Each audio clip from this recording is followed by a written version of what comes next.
All right, welcome to Book by Book. Got a split rooms situation again. We got some folks here. We got some folks on the internet, in the cloud.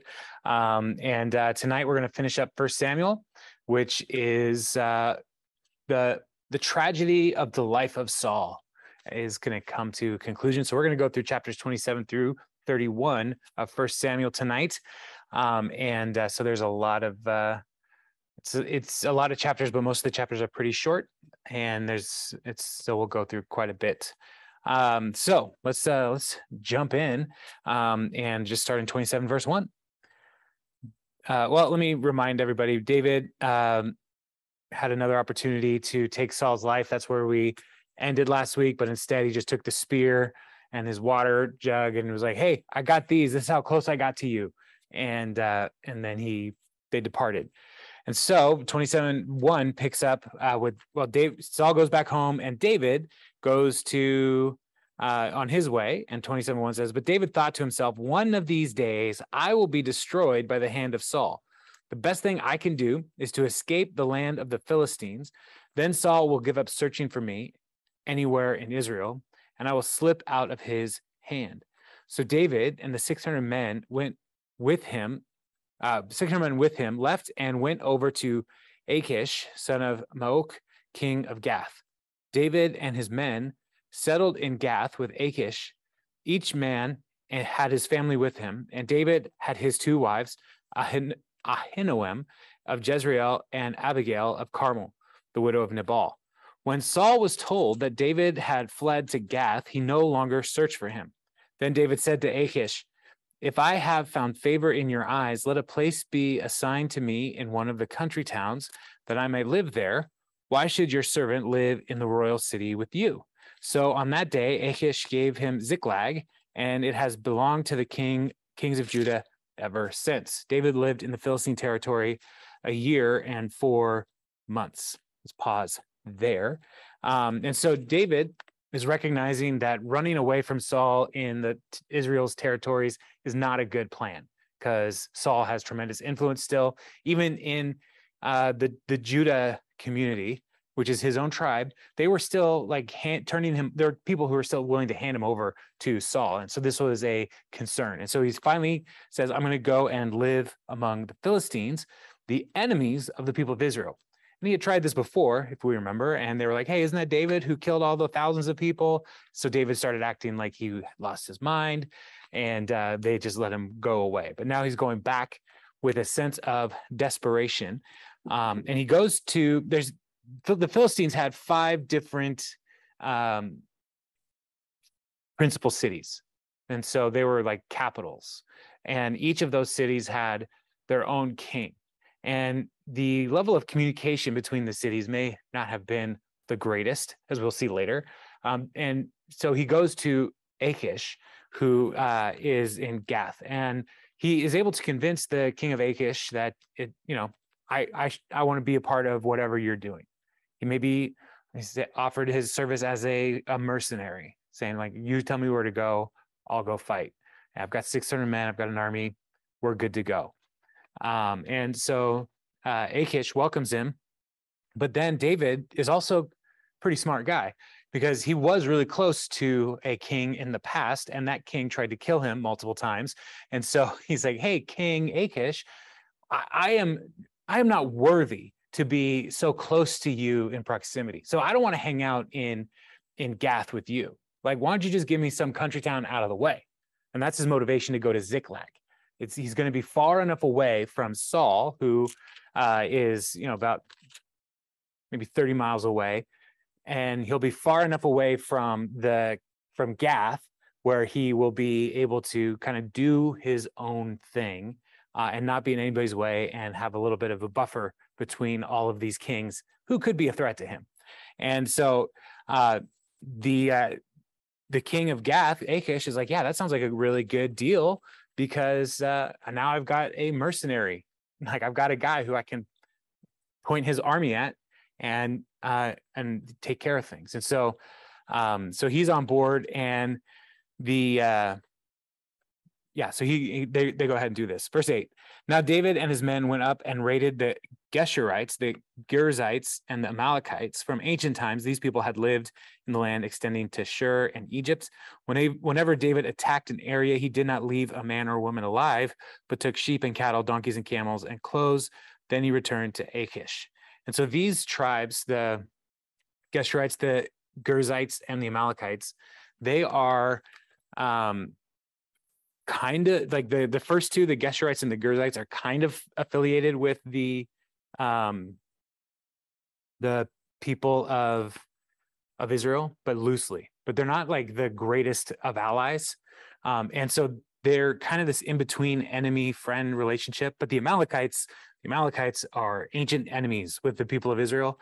The Saul's downfall, if we remember, was that he was not willing to completely eliminate the Amalekites. And so instead of eliminating all of the soldiers, he kept the best soldiers, alive. And Samuel said, like, the Lord desires obedience, which is greater than sacrifice, and rebellion is like witchcraft, which will come into play later in this passage today. And so, so David is fighting the enemies of God while living among the Philistines.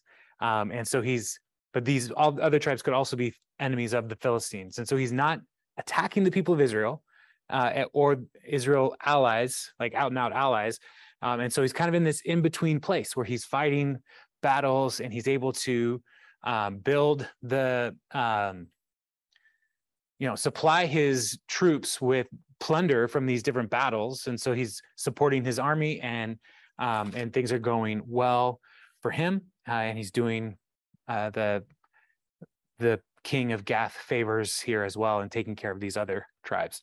When Achish asked, "Where did you go raiding today?" David would say, "Against the Negev of Judah," which is, he was in the region of the Negev, but he wasn't fighting the people of Judah, or against the Negev of the Kenites. Again, the Kenites are a tribe that's kind of loosely affiliated with the people of Israel, so not Israelites directly. He did not leave a man or woman alive to be brought to Gath, for he thought they might inform on us and say, "This is what David did." And such was his practice. As long as he lived in the Philistine territory, Achish trusted David and said to himself, "He has become so obnoxious to his people, the Israelites, that he will be my servant for life." And so David is not doing anything where he's actually fighting against the people of Israel, but the king of Gath is hearing what he wants to hear. And David is saying things, well, it's true, but it's not completely accurate. Like he's kind of playing both sides here because he's a man without a country. And so he's a double agent of sorts. And so as he's fighting these different people, he is also looks like he's building a negative reputation with the people of Israel. And so the king of Gath's like, excellent, I'm using David as a pawn. And all the while, David is doing his own thing. David is not really anybody's pawn in these stories. He's, attacking and doing what he feels best for his people. So let's jump into 28. In those days, the Philistines gathered their forces to fight against Israel. Achish said to David, "You must understand that you and your men will accompany me in the army." David said, "Then you will see for yourself what your servant can do." Achish replied, "Very well, I will make you my bodyguard for life." So here, this is an interesting dynamic because Achish is finally saying, like, all right, we're going to go attack Israel.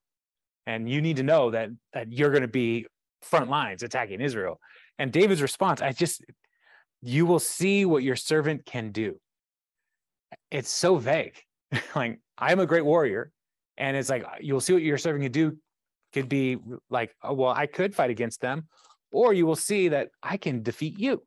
Like, David is not giving solid commitments to anybody here. You'll see what we can do.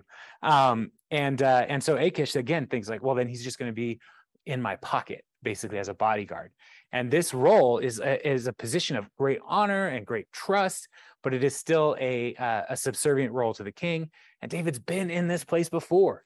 When he was in Saul's service, he was essentially his close bodyguard, and even like as the worship leader in Saul's court, like he was still a military person, so he could fight to protect Saul as well. So it's just interesting how David is able to woo people in such a way where they trust him more and more and more.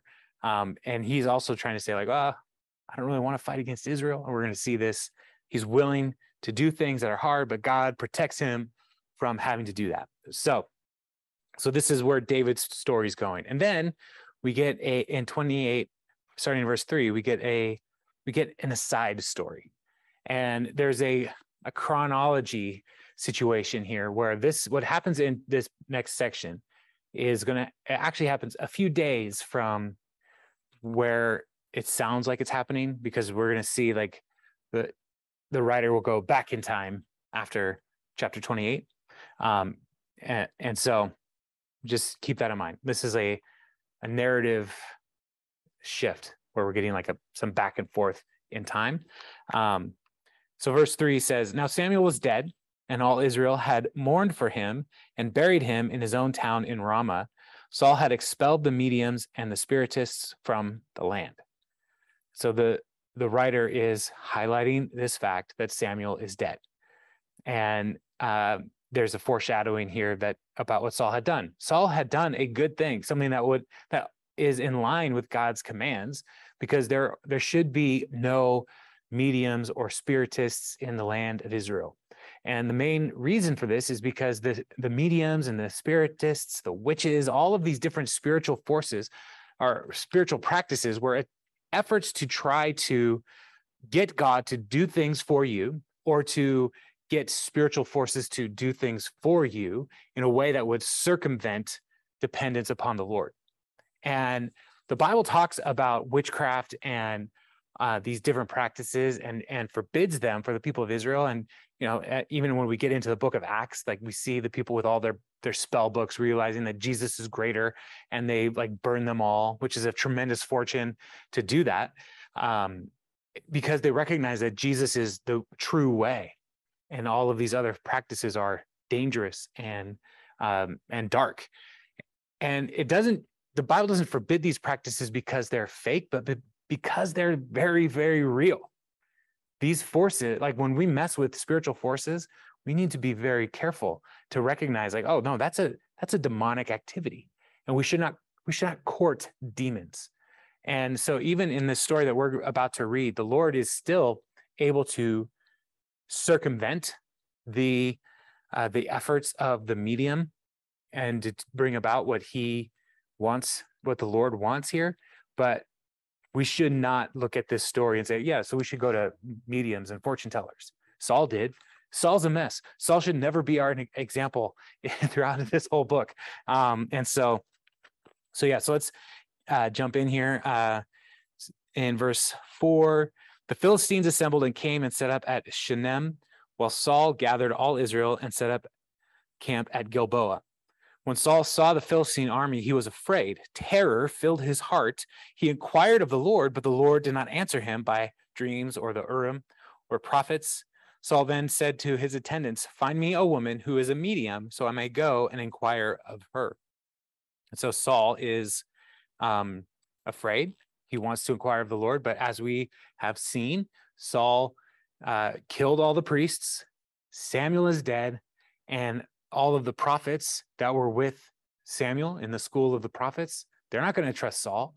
And so nobody is speaking to Saul about spiritual things, and nobody is trusting Saul. And so he's completely alone, and God has cut him off. And so he resorts to the spiritists, the mediums. He's looking for the very thing that he kicked out of the land. And what's amazing here is one of his servants said, there's one in Endor. Like, we kicked all these spiritists out of the land, but we know where one is. We know she's in Endor. So Saul disguised himself, putting on other clothes. And at night, he and 2 men went to the woman. Consult a spirit for me, he said, and bring up for me the one I name.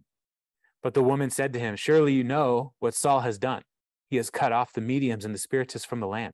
Why have you set a trap for my life to bring about my death? Saul swore to her by the Lord, as surely as the Lord lives, you will not be punished for this. Then the woman asked, whom shall I bring up for you? Bring up Samuel, he said. And so he disguises himself And partly like the highlighting of the disguise is because clothes are a significant indicator of your role in the society. And so the priest had specific clothes, the king probably had specific clothes. And so people didn't have photos to like say like, oh, hey, I saw you on the internet. I follow your Instagram or whatever. Like it's clothes told you who people were. And so he's wearing different clothes and he comes at night in the dark to try to convince this woman. And she is like, no, it's too dangerous, because she's not an idiot, right? She's like, it's too dangerous to do this. Saul cut us off. And when we were reading through the Old Testament, that phrase "cut off" is a curse. And so if people were to disobey the law in different aspects, the punishment was they would be cut off from the land, cut off from their family. And so cut off could be expelling from the land, but it could also be a death sentence. And so there's some intensity to that phrase, like you're losing your life, if not your life, everything else. And so so she's like, I can't do this. And then Saul makes a vow to God to participate and like condone occult activity. Like Saul is so far gone. He's making a vow in the Lord's name to protect somebody who is doing dark things. But she agrees. He asks for Samuel. Verse 12, when the woman saw Samuel, she cried out at the top of her voice and said to Saul, "Why have you deceived me? You are Saul." The king said to her, "Don't be afraid. What do you see?" The woman said, "I see a ghostly figure coming up out of the earth." "What does he look like?" he asked. "An old man wearing a robe is coming up," she said. Then Saul knew it was Samuel, and he bowed down and prostrated himself with his face to the ground. And so she recognizes that calling up Samuel is something that the king would need, Saul would need, because he's totally cut off and he's trying to get some kind of spiritual guidance from his former spiritual mentor. And so he calls out for this, and she freaks out, and Saul can't see Samuel, but she can. And she describes him by his clothes again. So clothes are important. And so whatever Saul or Samuel would wear, like he's wearing here as he's coming up out of the ground. And so he humbles himself before her and Samuel. And Samuel then speaks to Saul, and he says, "Why have you disturbed me by bringing me up?" So he's just like, I'm at rest here. And one of the difficulties in understanding what happens to people after they die in the Old Testament is we don't really have a well-developed picture of the afterlife in the Old Testament. We just have a place of the dead. And so we call it Sheol, or it could be called Abraham's bosom, but it's a place of rest for the people of Israel. And so Samuel is in this place of rest. And so he's very annoyed in this passage. Like, why are you bothering me, Saul? And so he says, I'm in great distress. The Philistines are fighting against me, and God has departed from me. He no longer answers me, either by prophets or by dreams. So I have called on you to tell me what to do. Samuel said, why do you consult me now that the Lord has departed from you and become your enemy? The Lord has done what he predicted through me. The Lord has torn the kingdom out of your hands and given it to one of your neighbors, to David, because you did not obey the Lord or carry out his fierce wrath against the Amalekites. The Lord has done this to you today. The Lord will deliver both Israel and you into the hands of the Philistines, and tomorrow your sons will be with me. The Lord will also give the army of you and your sons will be with me. The Lord will also give the army of Israel into the hands of the Philistines. So Samuel says, like, all of these things, I told you this would all happen, and it is happening. It has come to pass. But then what more, like, Israel's going to lose, and this battle is going to go poorly, and Saul, you're going to die, and your sons are going to die tomorrow. That's it.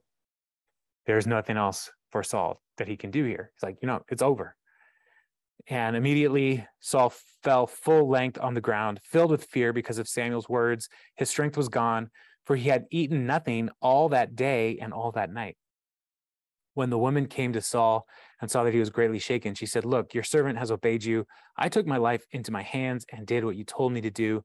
Now, please listen to your servant and let me give you some food so you may eat and have the strength to go on your way." He refused and said, "I will not eat." But his men joined the woman in urging him, and he listened to them. He got up from the ground and sat on the couch. The woman had a fattened calf at the house, which she butchered at once. She took some flour, kneaded it, baked bread without yeast. Then she set it before Saul and his men, and they ate. That same night, they got up and left. And so Saul hasn't eaten. Now, why would he not eat? And, it could be that Saul is trying to fast in a way to get the Lord's attention as well. Because if we remember back before David came on the scene, they were going to go fight the Philistines, and he commanded that none of his men could eat. It wasn't something that God told him to say. It was just something that he did because it felt right and pious. And, here is one of those times again where Saul isn't eating. And it could be because he's trying to get God's favor. He's tried looking to the priests. They're not going to talk to him. Talking to the prophets, they're not going to talk to him. Praying and asking the Lord to speak to him in dreams, God's not talking to him. Fasting to try to get God's attention isn't working. All of these things Saul is doing, and all of these are just reminders to us that God departed from Saul. Saul, because of his disobedience and rebellion, lost that connection with the Lord. And Samuel's reminding him, this is all what I told you was going to happen, and now it's happening here again. And he's even when he's passed out because he's overwhelmed with what Samuel told him, and everybody's like, the medium is like, you need to eat something. Like, I'm no doctor, but you need to eat some food. And he's still saying like, no, I can't eat. And his bodyguards with him are like, you have to eat. And so she prepares a meal, they eat, and they go. And so this is, an event that happens in a couple of days from where we're going to pick up in 29, because there's some adjusting in David's life timeline and getting to where he needs to go for this battle that is the end of 1 Samuel. And so we leave Saul and go back to the life of David here in chapter 29. Sorry, I got ahead of my notes. 29. So the Philistines gathered all their forces at Aphek, and Israel camped by the spring in Jezreel. So the battle lines are getting drawn up. As the Philistine rulers marched with their units of hundreds and thousands, David and his men were marching at the rear with Achish. The commanders of the Philistines asked, "What about these Hebrews?" Achish replied, "Is this not David, who was an officer of Saul, king of Israel? He has already been with me for over a year, and from the day he left Saul until now, I have found no fault in him." But the Philistine commanders were angry with Achish and said, "Send the man back, that he may return to the place you assigned him. He must not go with us into battle, or he will turn against us during the fighting. How better could he regain his master's favor than by taking the heads of our own men? Isn't this the David they sang about in their dances? Saul has slain his thousands and David his tens of thousands." So Achish called David and said to him, "As surely as the Lord lives, you have been reliable, and I would be pleased to have you serve with me in the army. From the day you came to me until today, I have found no fault in you, but the rulers don't approve of you. Now turn back and go in peace. Do nothing to displease the Philistine rulers."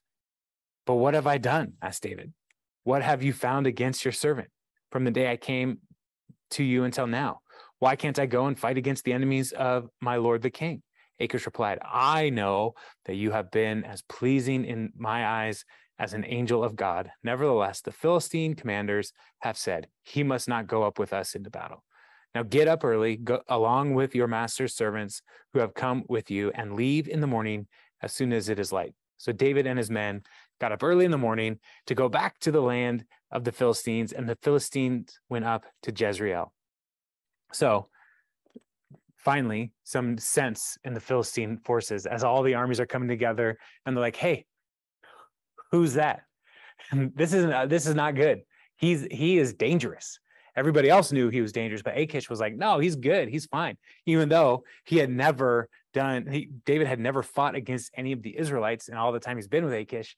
And David is just kind of going along with everything, and he doesn't want to ruffle any feathers. So when Achish calls him and like, hey, we're going to go muster up here, he's like, okay, we got to go. Saul is trying to kill me. And if there's a way to, protect our lives and protect our, to secure our future, we're going to go and fight where our commanders tell us to go. So David's willing to do hard things, but all of the Lord is orchestrating events in such a way where the Philistines now are working to protect God's purposes. The other four kings are like, no, get him out of here. Like they say, like, he could cut off all our heads. Like he is the biggest threat to us right now. And that's how he's going to become king. Like they can see down the road, and Achish is like, no, he's my buddy. He's my boy. He's my guy. And so finally they convince him. And what is interesting here, when Achish goes and tells David this, he says, as surely as the Lord lives. And in our English translations, the Lord here is all capitalized letters, usually, which is an indicator to us that this is a use of the divine name Yahweh. And so for a Philistine to speak this way about David's God, it is an interesting note. Is Achish, is he somehow growing in awareness of Yahweh's power over the gods of the Philistines? Or is he just trying to be polite to David, to say, as surely as your God lives, the Lord? We don't know, but it is just an interesting note here that he would say, like, as surely as the Lord lives. And even earlier, when we have interacted with the Philistines and Yahweh, they captured the Ark of the Covenant and they took it to the temple for Dagon, and the Ark was there and Dagon fell over and they picked it back up. Like, well, that's weird. And then another time, the statue of Dagon fell over again, and the hands and the head were cut off. And so there's clearly some awareness that the God of the Israelites is powerful. And so Achish may recognize that God's doing something here. I don't want to get in the way of that. So as surely as the Lord lives, you got to do this.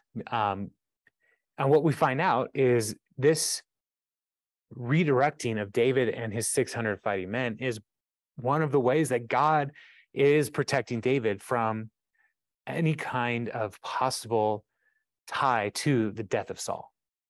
And David had promised, like, I will not strike down Saul. He had two chances and he didn't do it. And now the third chance, David has to go and fight against the Israelites and the armies of Saul. And God is like, I don't want you there. The Lord is redirecting David through these pagan Philistines. And so in these two chapters, we have this sign to us and a reminder to us of God's amazing power, even through non-believers, even through people who are not a part of the covenant community or who are walking in the paths of darkness. God is able to still bring about his purposes for his people. And so here, Saul is reminded, everything that's happened to you, I said it was going to happen because a medium was willing to try to call up Samuel from the grave. And now the Philistine kings are like, David should not be here. And they think they're punishing him, but they're actually protecting him.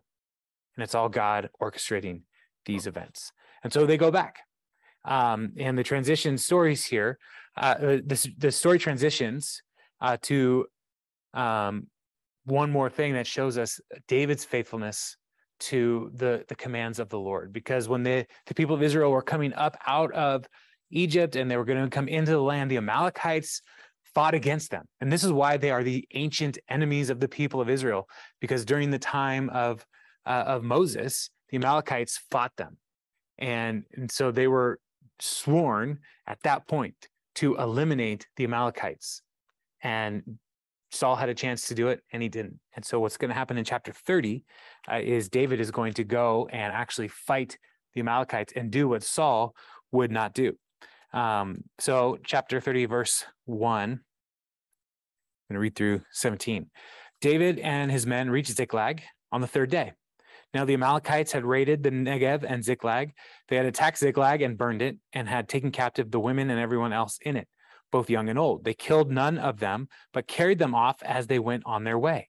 When David and his men reached Ziklag, they found it destroyed by fire and their wives and sons and daughters taken captive. So David and his men wept aloud until they had no strength left to weep. David's 2 wives have been captured, Ahinoam of Jezreel and Abigail, the widow of Nabal of Carmel. David was greatly distressed because the men were talking of stoning him. Each one was bitter in spirit because of his sons and daughters, but David found strength in the Lord his God. Then David said to Abiathar the priest, the son of Ahimelech, "Bring me the ephod." Abiathar brought it to him, and David inquired of the Lord, "Shall I pursue this raiding party? Will I overtake them?" "Pursue them," he answered. "You will certainly overtake them and succeed in the rescue." David and his 600 men with him came to the Besor Valley, where some stayed behind. 200 of them were too exhausted to cross the valley, but David and the other 400 continued the pursuit. They found an Egyptian in a field and brought him to David. They gave him water to drink and food to eat, part of a cake of pressed figs and 2 cakes of raisins. He ate and was revived, for he had not eaten food or drunk any water for 3 days and 3 nights. David asked him, "Who do you belong to? Where do you come from?" He said, "I am an Egyptian, the slave of an Amalekite. My master abandoned me when I became ill 3 days ago. We raided the Negev of the Kerethites, some territory belonging to Judah, and the Negev of Caleb, and we burned Ziklag." David asked him, "Can you lead me down to this raiding party?" He answered, "Swear to me before God that you will not kill me or hand me over to my master, and I will take you down to them." He led David down there, and they were scattered over the countryside, eating, drinking, and reveling, because they had great amount of plunder they had taken from the land of the Philistines and from Judah. David fought them from dusk until evening of the next day, and none of them got away except 400 young men who rode off on camels and fled. Stop there. And so when they get back to Ziklag, totally destroyed. Everything's gone because of the Amalekites. The Amalekites saw that the people in the Philistine territories were moving away, and so these fortified cities were going to be empty, and the people of Israel, the people of Caleb's tribes, they were going up to fight with Saul because there's 2 armies that are going to go and fight against each other. And so the Amalekites saw this as an opportunity to go and raid these cities because the fighting people are gone. And so that's what happened. They get back, they see all this has happened, and David is in a really difficult place right now because his people, his 600 fighting men, are about to turn against him because they're only here because they're following David, and they were not home because they were following David. And so everything is coming back to say, David, this is your fault, that our wives are gone, our families are gone, all our stuff is gone, our city is burned. And so they're about to turn on him, and he inquires of the Lord. Compare David to Saul, who can't inquire of the Lord because he has pushed all of the people away because of his own failures. David inquires of the Lord. Abiathar is right there with them, like, "Yeah, I'll bring you the ephod." And he asks the Lord, "Should I do this?" And the Lord says, "Yes, absolutely. I will secure the victory." And so they rally and they go. Now, this is 3 days of coming back from the front lines and where they were mustering with the armies of Philistines, 3 days to come to Ziklag, and then they start to pursue the Amalekites, and 200 people are exhausted. It's a lot of work. And so they leave 200 people, but they also, in doing so, they can set up like a way station between the front lines and Ziklag. And so they probably unloaded all the unnecessary things. Like, we're going to go to war. We don't need to carry as much stuff. We just need to go and fight. And so these 200 men are doing an important thing here as well, protecting all of their baggage. And then they find this Egyptian, slave, and they're able to say, like, all right, lead us to the Amalekites. And so they get there, and the battle is described in just a few verses, 16 and 17. He led David down, and there they were scattered over the countryside, eating, drinking, and reveling because of the great amount of plunder they had taken from the land of the Philistines and from Judah. David fought them from dusk until evening of the next day, and none of them got away except 400 young men who rode off on camels. And so the Amalekites, they're like sitting pretty. Like, we won, we have all this stuff. And so they are getting drunk, they're getting wasted, they're partying, which is not a great way to be battle ready, because they think there's no, like, all of the fighting people are off fighting each other. What do we have to worry about? And so they didn't think like 400 guys are going to come down and try to get their stuff back, their people back. And so David is able to fight them. And so it says from dusk until the evening of the next day. And, you know, fighting in the dark is probably not the best strategy. And so it's probably just like more likely that it's a dawn raid against the Amalekites. So they fight in where the sun's coming up, people are totally wasted, and they just go through and they just start wiping out drunk Amalekites.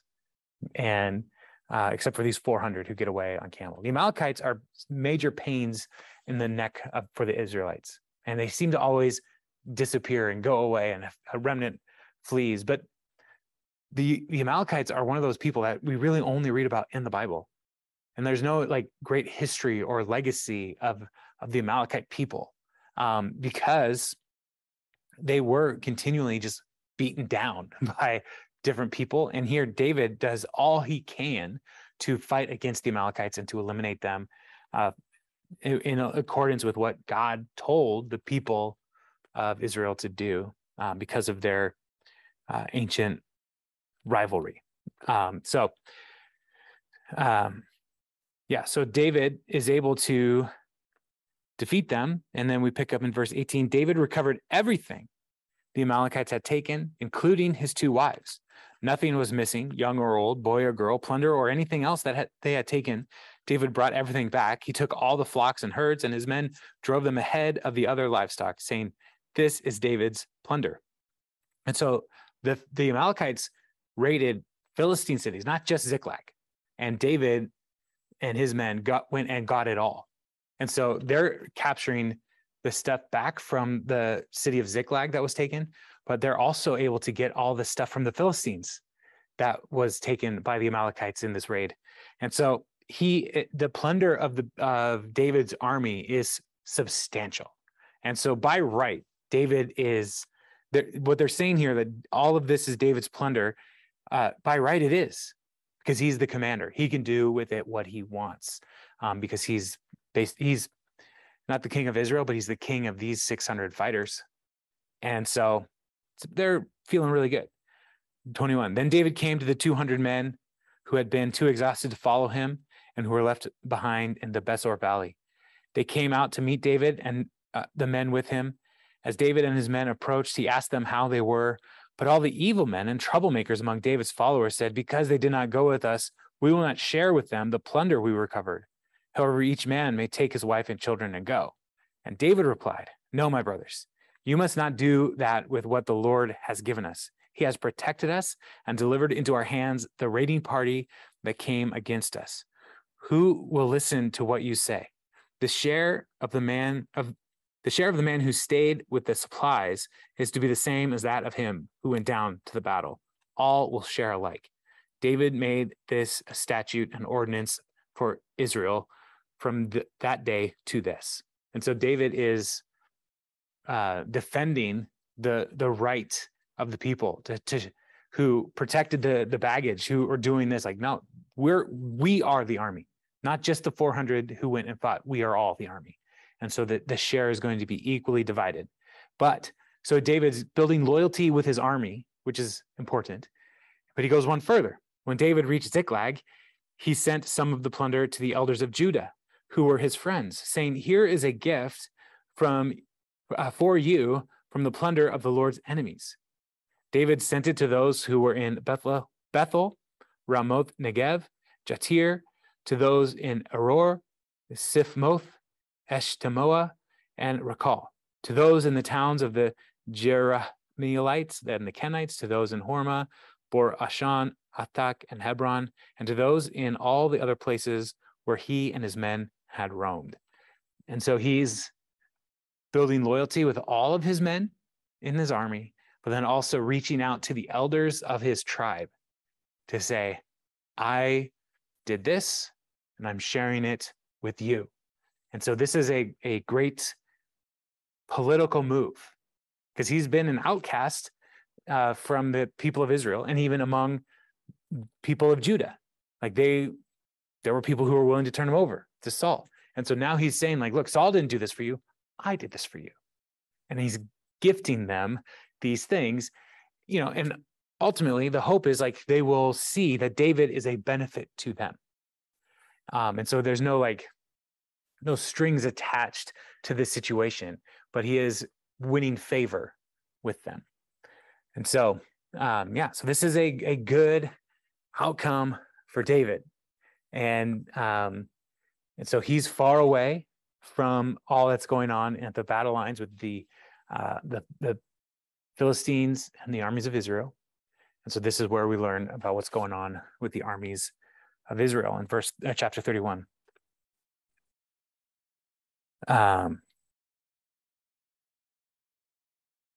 Sorry, I'm trying to see where I'm going to stop. All right, cool. Now the Philistines fought against Israel. The Israelites fled before them, and many fell dead on Mount Gilboa. Just as Samuel said, the armies of Israel will be defeated by the Philistines. The Philistines were in hot pursuit of Saul and his sons, and they killed his sons, Jonathan, Abinadab, and Malchishua. The fighting grew fierce around Saul, and when the archers overtook him, they wounded him critically. Saul said to his armor-bearer, "Draw your sword and run me through, or these uncircumcised fellows will come and run me through and abuse me." But his armor-bearer was terrified and would not do it. So Saul took his own sword and fell on it. When the armor-bearer saw that Saul was dead, he too fell on his sword and died with him. So Saul and his 3 sons and his armor-bearer and all his men died together that same day. When the Israelites along the valley and those across the Jordan saw that the Israelite army had fled and that Saul and his sons had died, they abandoned their towns and fled, and the Philistines came and occupied them.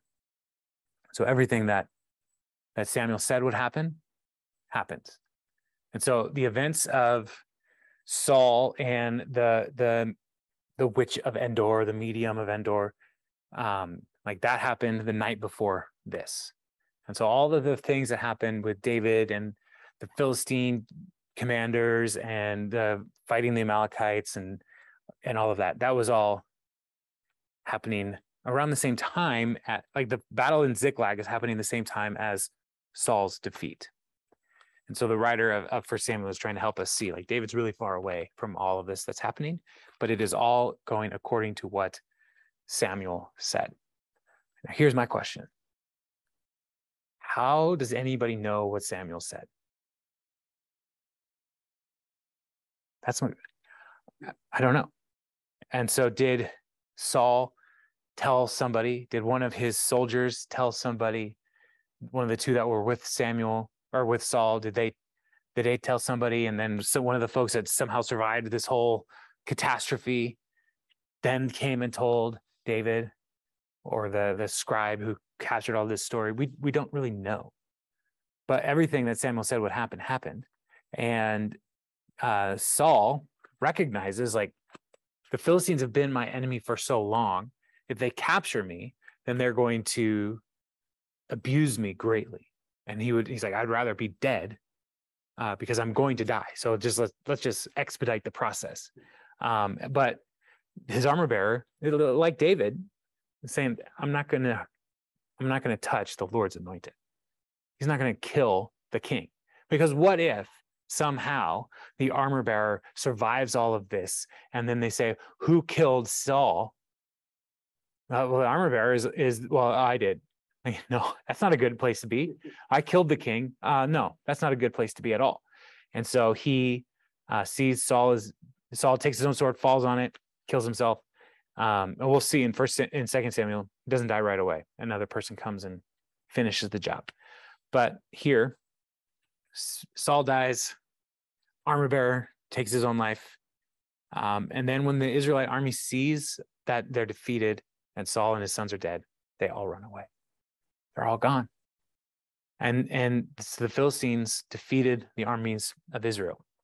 So let's pick up in verse 8. The next day, when the Philistines came to strip the dead, they found Saul and his 3 sons fallen on Mount Gilboa. And they probably would have known because of the clothes they were wearing, would have been indications like, oh, these are important people. They cut off his head and stripped off his armor. And they sent messengers throughout the land of the Philistines to proclaim the news in the temple of their idols and among the people. They put his armor in the temple of the Ashtoreths and fastened his body to the wall of Bethshan. When the people of Jabesh Gilead heard what the Philistines had done to Saul, all their valiant men marched through the night to Bethshan. They took down the bodies of Saul and his sons from the wall of Bethshan and went to Jabesh, where they buried them. They took their bones and buried them. Where they burned them. They burned the bodies, didn't bury them. They took the bones and buried them under a tamarisk tree at Jabesh, and they fasted 7 days. So Saul's right when he said, like, they're going to abuse me. And they do. They cut off his head. They strip his body. They hang it up on the wall, which is a way that you would communicate to your enemies, like, this is the power we have over you. And even taking his armor, the armor of a king is a sign of their strength and their power. And so they take his armor and they put it before the Ashtoreths, which are their gods. And this is one of the ways that even going back to the ark to say, like, look, we defeated these people. Their power is nothing compared to our gods. And so they bring his armor and leave it there among the temple. It's a terrible story. Like, it's heartbreaking to think, like, this is the guy that Israel's like, yes, we wanted a king like the nations. And he does some good things, but he ends in despair. He ends as a great tragedy in the Bible. And it all comes back to his unwillingness to do what the Lord had told him to do. Saul thought he could do it better. He had a better plan, but also Saul was afraid of the people. He was afraid of them rejecting him, turning against him. And so when we look at David here in this, what we've read tonight, like, he sensed that the people are going to turn against him. They're getting ready to stone him. And what does he do? He turns to the Lord to be strengthened in the Lord. What does Saul do when he thought the people were going to turn against him? He turns to himself and says, what can I do to fix this?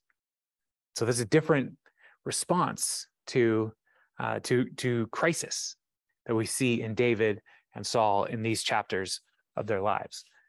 But the men of Jabesh Gilead, they heard what had happened to Saul, and they rally together and they go and they take down the bodies of Saul and his sons, and they give them as proper a burial as they can. The bodies are probably infected and diseased, and so that's why they burned them instead of burying them in the normal tradition. They were probably too unclean to do all that they would normally do. So they burned them, but they did this because Jabesh Gilead, they were years and years ago before this, Nahash came and attacked the men of Jabesh Gilead, and shaved off their beards and all kinds of stuff, totally embarrassed them. And Saul came to their rescue. Saul rallied the people of Israel to come and rescue Jabesh Gilead from Nahash. And so they remembered Saul wasn't always terrible. Saul wasn't always bad. And so we should honor him for how he led the people to rescue us in our time of need. People are complicated, right? Like, in the world, like, it's very easy to try to say these are the good guys, these are the villains. And even in our own country, like, we have political parties that like everybody has just become a villain to each other. And like we've demonized people in our own country, in our own, like even in churches, people are demonizing one another for disagreements around the things that are happening in our country. And it's just like, we need to remember that people are complicated. There's more going on than just, well, they voted this way, or they disagree with me on this policy, or they were for this battle, or you know, we need to recognize that there are things that we should still try to honor people. And even if it's hard, to find a way to honor people we disagree with, and to show like respect and kindness whenever we can. And the men of Jabesh Gilead are a good reminder to us that, you know, sometimes it's going to cost you something, because they risked their lives to go and honor this king who was leading Israel to defeat and despair, and who had lost his mind, it seems, throughout the book. But they said there was that time that he came through for us, so we're going to honor him. And that's where 1 Samuel ends. 2 Samuel picks up with David hearing about Saul's death, and and then you think, well, oh, great, Saul's dead, David will be king right away. Nope, because people are complicated, and nations are hard to persuade. And so that's where we'll wrap for tonight. Any questions on these chapters that we covered? A lot of stuff, a lot of action happening.